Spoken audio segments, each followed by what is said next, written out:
Hello students, welcome to Saraswati international academy.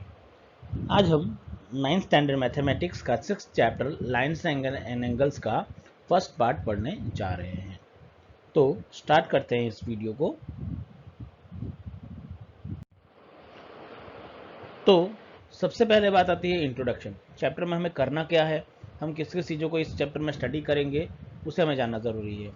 तो सबसे पहले यहाँ पे सबसे पहले बात आती है introduction. In this chapter 5, in chapter 5, you have studied that the minimum of 2 points are required to draw a line. आपने 5th चैप्टर में स्टडी करके रखा है ये चीज़ कि अगर आपको एक लाइन ड्रॉ करनी है then you have required minimum of 2 points. Minimum 2 points की आपको रिक्वायरमेंट रहेगी, तभी आप एक लाइन ड्रॉ कर सकते हो प्रॉपरली। वरना आपने डेफिनेशन पढ़ी थी कि वन अगर सिंगल पॉइंट है तो उसमें से इनफाइनाइट लाइन हो जाती है।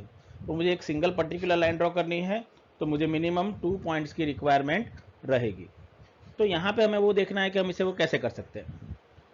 एंड उसके बाद in this chapter you will study the properties of the angles formed when two lines intersect each other and also the properties of the angles formed when a line intersect two or more parallel lines at the distinct points।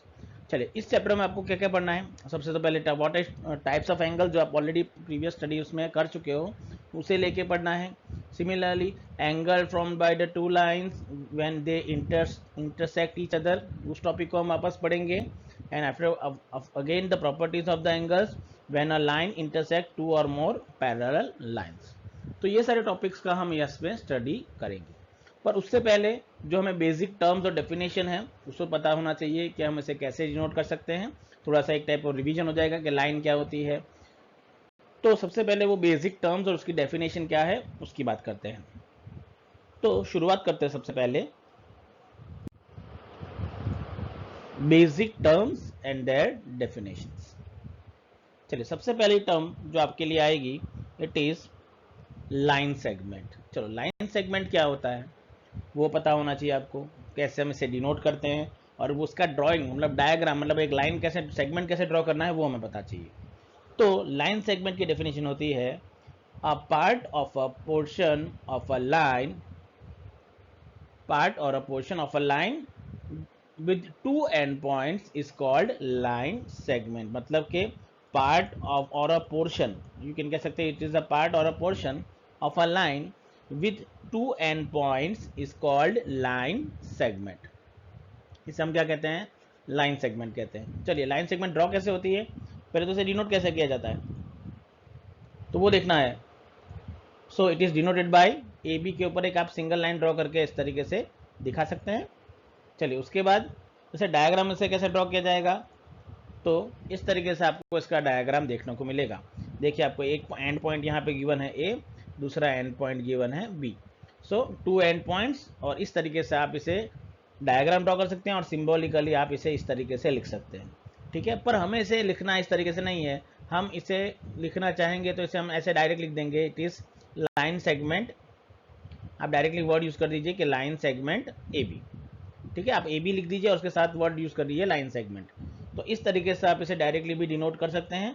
आपको इस तरीके से जो symbol बोला गया है वो दिखाने की जरूरत नहीं है, पर कभी कभी कोई बुक्स में इस तरीके से भी डिनोट किया जाता है, तो आपको वो समझना चाहिए कि वो क्या होगा, एक लाइन सेगमेंट हो जाएगा पहला पॉइंट। चलिए अब नेक्स्ट पॉइंट की बात करते हैं। नेक्स्ट आ जाएगा रे। व्हाट इज अ रे? सो रे आपको पता है अगेन क्या होगा कि that a part of a line with one end point is called ray and ray A B is denoted by like this. आपको एक सिंगल पॉइंट बताना है और एक साइड एरो बताना है। सो दिस इज रे ए बी। देखिए आपको एक एंड पॉइंट मिलेगा और दूसरा पॉइंट यहाँ पे आपको यहाँ पे मिलेगा बी पॉइंट, बट उसे मैंने डिनोट किया है रे ए बी से। हाँ, पर अगर आपको रे बी ए बनाना है, ये ए बी रे है तो इस तरीके से होगा। अगर बी ए रे आप ड्रॉ करोगे तो बी पॉइंट यहाँ पे आ जाएगा और ए पॉइंट कहाँ पे आ जाएगा, इस तरीके से। तो जो पहला नंबर वर्ड लिख अल्फ़ाबेट यूज़ किया है वो पहला इनिशियल पॉइंट होता है आपका, और बाद में सेकेंड पॉइंट आपको उसके एंड्स में लिखना पड़ता है। सो इस तरीके से आप डिनोट कर सकते हैं व्हाट इज अ रे ए बी। आ जाएगा आइडिया कैसे करना है। चलिए नेक्स्ट देखेंगे, उसके बाद जो नेक्स्ट सेगमेंट आएगा उसकी बात करेंगे। अब थर्ड डेफिनेशन जो आ जाएगी line. So what is line, सबसे पहले बात करेंगे तो a line is having infinite number of points and x tends endlessly in both directions. मतलब एक लाइन होती है, उस पर इनफाइनाइट पॉइंट्स होते हैं और extend endlessly on both direction. अब जैसे यहाँ पे हमने बात किया कि यहाँ पे इसका एंड मैं बता नहीं सकता कहाँ पे होगा, so it is denoted as endlessly. पर वो एंडलेसली कहाँ होगा, बोथ डायरेक्शन में होगा ऐसे। इट मीन्स कि इसका डायग्राम आप कैसे ड्रॉ कर सकते हो, इसे डिनोट कैसे करते हो पहले तो। सो इट इज इस तरीके से आप बना सकते हो लाइन ए बी को। और अगर आपको इसको डिनोट करना है तो आप you can denote it is A B और उसके ऊपर आप डबल साइड एरो इस तरीके से ड्रॉ कर सकते हैं। तो ये आपको क्या दे देगा, लाइन सेगमेंट, लाइन को रिप्रेजेंट करने का तरीका। तो ये तीन चीज़ें आपको सबसे पहले पता होनी चाहिए कि लाइन क्या होती है, लाइन सेगमेंट क्या होता है और रे क्या होता है, और इसे आप डिनोट कैसे कर सकते हैं। तो आई होप आपको आइडिया आ जाएगा कि आप इसे कैसे डिनोट करके कैसे इसे नोट डाउन कर सकते हैं। ठीक है, चलिए आगे बढ़ते हैं कुछ और टर्म्स के लिए जो हमें पढ़ना है इसके लिए। अब नेक्स्ट टर्म आ जाएगी कोलिनियर पॉइंट्स। नेक्स्ट टर्म आ जाएगी कोलिनियर पॉइंट्स। चलो पॉइंट्स कोलिनियर कब होते हैं, कैसे हम कह सकते हैं कि गिवन पॉइंट्स आर कोलिनियर, तो उसके लिए जो डेफिनेशन है उसकी बात करूंगा। So if there are 3 or more points lie on the same line, if there are 3 or more points lie on the same line, then they are called collinear point. So अगर यहाँ पे more than 3 और 3 से ज़्यादा points आपको given है on the same line, then we can say the points are called collinear points. जैसे कि मैं कुछ इस तरीके से बता रहा हूँ, एक लाइन दे दी मैंने इसे, इस पर आप देख सकते हैं पॉइंट P, Q और R तीनों एक ही लाइन पे ऊपर देखिए आप देख सकते हैं कि लाई कर रहे हैं। यहाँ पे तीनों पॉइंट एक ही लाइन पे हैं, लाइन ए बी पे देख रहे हैं आप पॉइंट्स को। So therefore you can say the P Q and R are collinear points. उसके बाद जो डेफिनेशन आ जाएगी वो होगी, उसके बाद जो डेफिनेशन आएगी वो होगी नॉन कोलिनियर पॉइंट्स की। नॉन कोलिनियर कैसे होंगे, तो जो कोलिनियर नहीं है उसे हम क्या कहेंगे, कोलिनियर, नॉन कोलिनियर पॉइंट्स। मतलब कि if 3 or more points don't lie on the same line, then they are called non collinear points. मतलब अगर सेम लाइन पे लाई नहीं कर रहे हैं तो उसे हम क्या कहेंगे, नॉन कोलिनियर पॉइंट्स। मतलब कि कैसे डायग्राम बना सकते हैं आप इसका, कुछ इस तरीके से देखिए, पी पॉइंट अलग डायरेक्शन में है, क्यू और आर एक लाइन में है, पर पी देखिए पी अलग है, लाइन के ऊपर नहीं है, क्यू और आर एक ही लाइन पे आ रहे हैं यहाँ पे। So that's why we can say here कि that P Q R are non collinear points.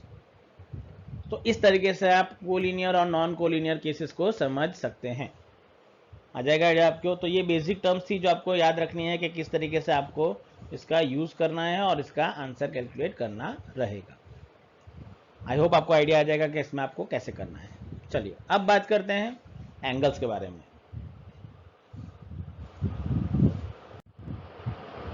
तो अब आ जाएगा नेक्स्ट टॉपिक, सॉरी एक नया टॉपिक होगा इंटरसेक्टिंग लाइंस। चलिए एक और टॉपिक बाकी है इसमें, इंटरसेक्टिंग लाइंस। इंटरसेक्टिंग लाइंस के लिए क्या करना है आपको, ये डेफिनेशन कैसे होगी वो समझ लीजिए। इंटरसेक्टिंग लाइंस क्या होती है, सो इसकी डेफिनेशन हो जाएगी, two distinct lines are intersecting if they have a common point. मगर मैं क्या कह सकता हूँ यहाँ पे, अगर टू डिफरेंट लाइंस है, डिस्टिंक्ट मतलब डिफरेंट लाइंस, इंटरसेक्टिंग कब होगी, जब उनके बीच में एक ऐसा पॉइंट होगा जो कॉमन होगा दोनों में। It is calling the intersecting lines. जैसे कि आप डायग्राम देखना चाहे तो देख सकते हैं diagram. Now the common point is called the point of intersection. मतलब जो कॉमन पॉइंट होगा उसे हम कहेंगे point of intersection of two lines. देखिए इसका डायग्राम कुछ इस तरीके से मिलेगा। देखिए टू इंटरसेक्टिंग लाइन दिख रही है आपको यहाँ पे, एक लाइन ये रही और दूसरी लाइन ये रही, दोनों इंटरसेक्ट हो रही है ये वाले पॉइंट पे। तो ये उनका क्या हो गया, कॉमन पॉइंट, और उसे हम क्या कहते हैं, point of intersection. So therefore you can से कि ये जो पॉइंट आपने देखा वो पॉइंट क्या कहला जाएगा, पॉइंट ऑफ इंटरसेक्शन। तो आपको आइडिया आ जाएगा कि हाँ किस तरीके से आप इसे डिनोट करके ड्रॉ कर सकते हैं। चलिए एक और टर्म बाकी है, उसके लिए बात कर लेते हैं।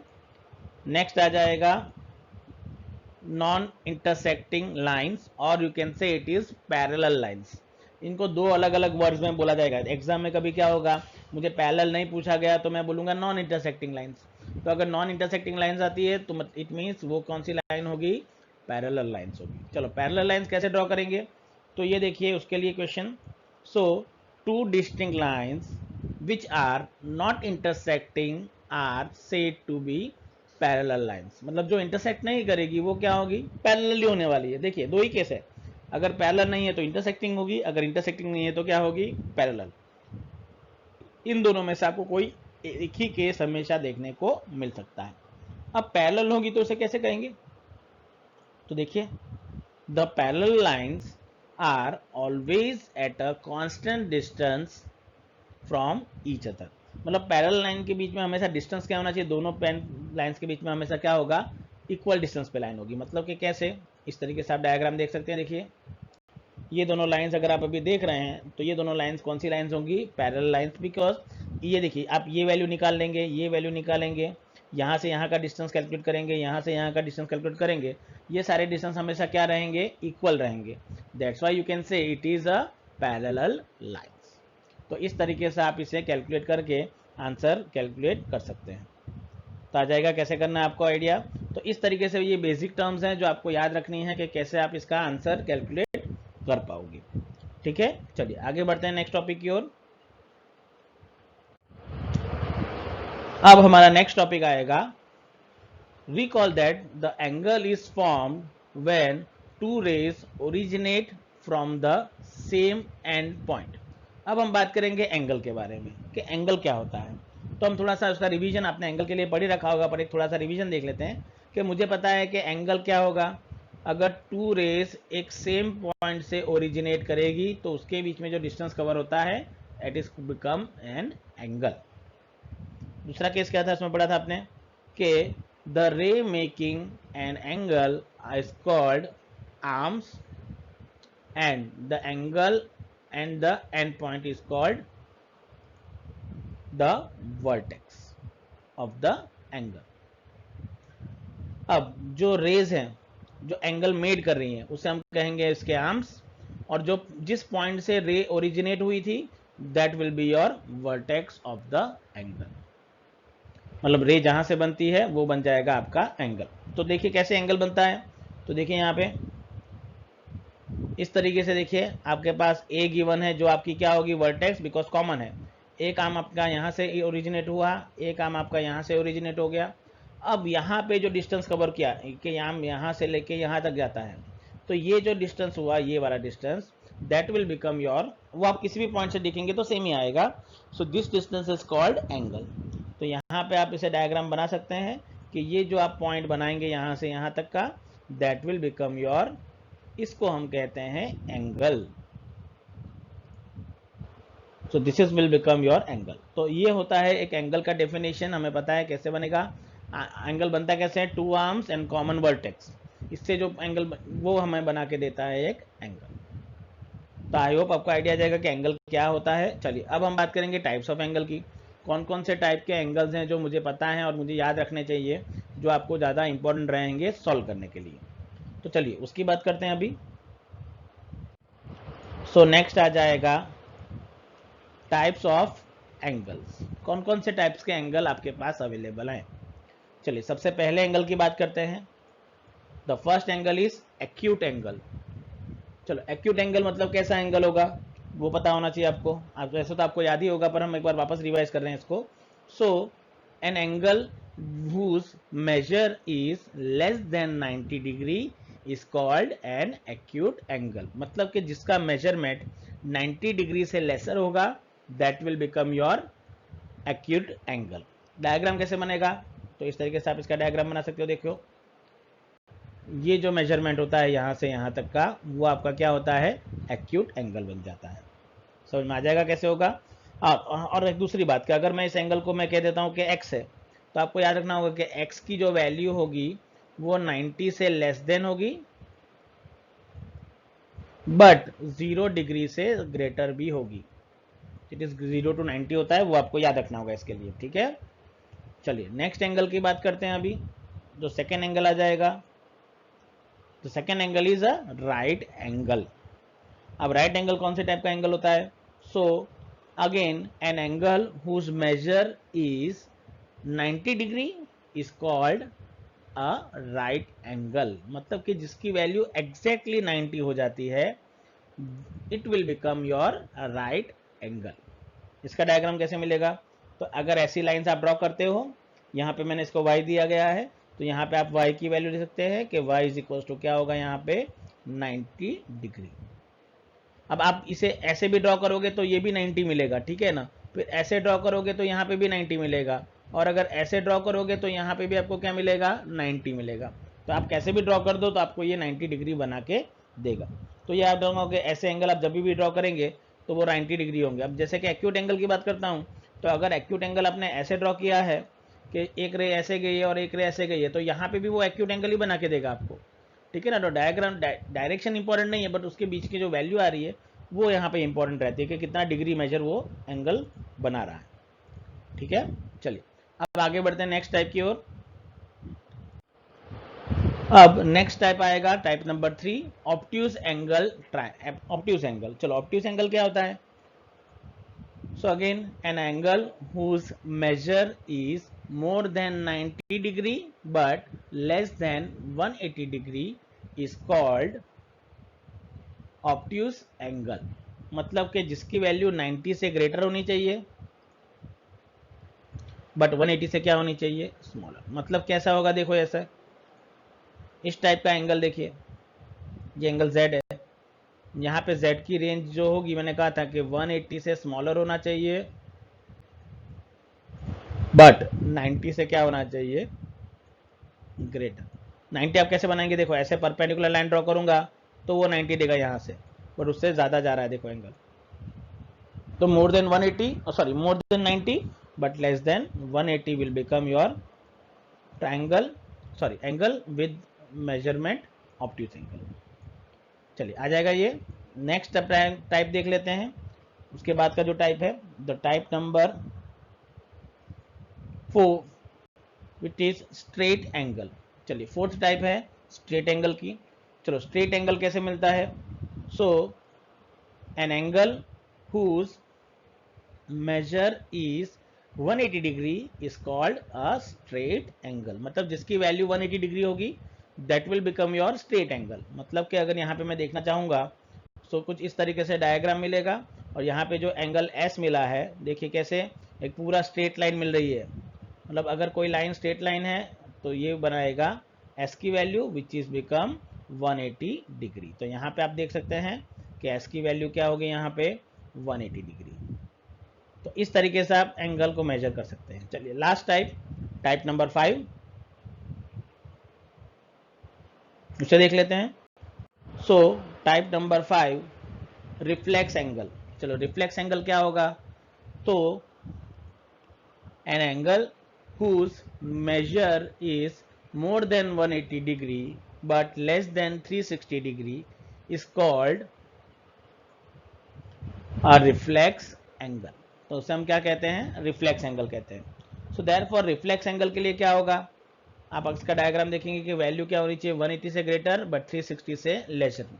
मतलब ये डायग्राम कुछ इस तरीके से मिलेगा आपको, देखिए यहां से लेके ये पूरा मेजरमेंट था वो बनेगा आपका reflex angle, because it is one more than 180।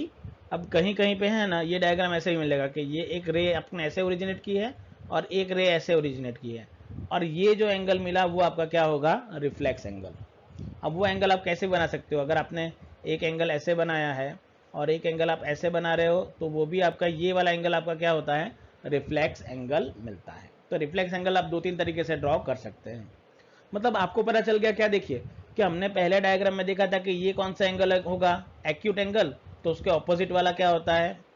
Reflex angle बन जाता है। तो इस तरीके से आप याद रख सकते हैं। तो यहाँ आपकी टी की वैल्यू जो होगी, तो टी की वैल्यू लेस देन 360 होनी चाहिए, मैंने बताया 360 से लेस देन, और ग्रेटर देन क्या होनी चाहिए 180। तो 180 से ग्रेटर और 360 से स्मॉलर। तो इस तरीके से आप इसे कैलकुलेट करके आंसर निकाल सकते हैं। आ जाएगा आइडिया आपको कैसे करना है यहाँ पे। तो इस तरीके से ये एंगल्स की बात आ जाती है। अब बात करते हैं सर, एक टर्म और आ गई जिसमें आपके बुक्स में इसे मेंशन नहीं किया गया, पर हम इसे याद करेंगे कि सर अगर 360 डिग्री होता है तो उसे हम क्या कहते हैं। तो यहाँ पे आपको याद रखना होगा कि अगर कोई एंगल है आपके पास, सपोज के पी एंगल है, और पी एंगल पी है आपके पास, और उसकी वैल्यू अगर 360 हो जाती है, उसे हम कहते हैं कंप्लीट एंगल।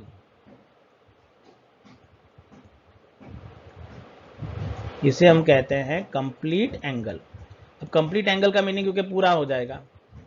अब कंप्लीट एंगल का डायग्राम अगर आप ड्रॉ करोगे ना, तो एक रे ऐसे मिलेगी, ये आपका ओरिजिनेट होगा, और दूसरी जो रे होगी वो उसी के ऊपर क्या होगी, ओवरलैप हो जाएगी। मतलब इस तरीके से आप इसके ऊपर ओवरलैप करके लाइन बना सकते हैं। तो यहाँ से लेके पूरा एंगल यहाँ घूम के आ जाएगा, so it will become complete angle. दोनों रेज एक दूसरे के ऊपर ओवरलैप, या फिर कह सकते हैं कि it is coincide with each other. So अगर ऐसा केस मिलेगा, then we can say the arms will making the angle is 360 and it is called complete angle. समझ में आ जाएगा कैसे होगा। तो 360 डिग्री वाले एंगल को हम कहते हैं कंप्लीट एंगल। तो वो एक केस है जो आपको यहाँ पे याद रखना है। तो आ जाएगा, आपने आज सीखा है कि किस किस टर्म्स को हमने यहाँ पे डिफाइन किया है, किस किस टाइप्स के एंगल होते हैं। अब हम इस एंगल्स के बीच में रिलेशंस फाइंड करेंगे कि कैसे कैसे लाइंस और एंगल्स को मैं साथ में कनेक्ट करूंगा, तो मुझे क्या क्या रिलेशन यहाँ पे देखने को मिल सकते हैं। तो आज के वीडियो में हम यहाँ पे कंप्लीट करेंगे। नेक्स्ट वीडियो में इसके आगे की टॉपिक का डिस्कशन स्टार्ट करेंगे। So thank you very much for watching our videos.